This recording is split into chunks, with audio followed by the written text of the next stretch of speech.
Намалување акцизи, зголемување на владината помош за најранливите категории и намалување на сите непродуктивни трошоци од буџетот препорачуваат економистите за справување со кризата предизвикана од војната на Блискиот Исток.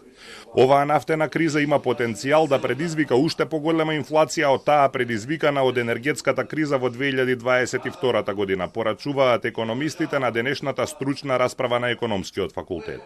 Академик Таки Фити препорачува намалување на акцизата за горивата, но и засилена улога на Комисијата за заштита на конкуренцијата, затоа што во вакви кризи се случува трговците неоправдано и по претходна меѓусебна координација да ги зголемуваат цените на производите.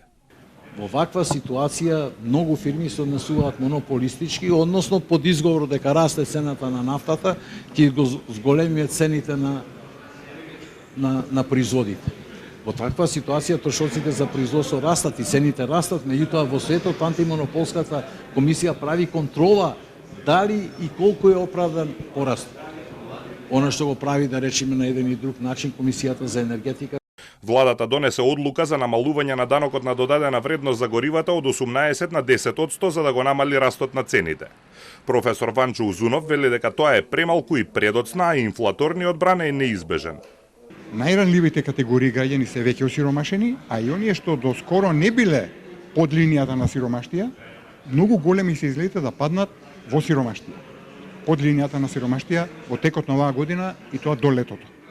Што значи владата ќе треба да преземе мерки со кои што ќе ги зголеми парите што ги трансферира до ранливите категории на граѓани. Не сите, значи селективни мерки, не секому, не популистички на сите граѓани, што владата ги гледа како гласачи, а не како граѓани, туку на оние што се ранливи категории граѓани, нивниот животен стандард да се не може да се спаси, меѓутоа да не се уништи до тој степен. Професор Борче Треновски вели дека секоја помош треба да биде условена со градење на потенцијали за развој во иднина. Кога давате мерка во администрацијата или зголемувате плата, вие го комбинирате со рационализација и услови за подобра ефикасност на администрацијата. Кога давате на бизнисот мерка, вие го комбинирате со услови како бизнисот да стане поефикасен.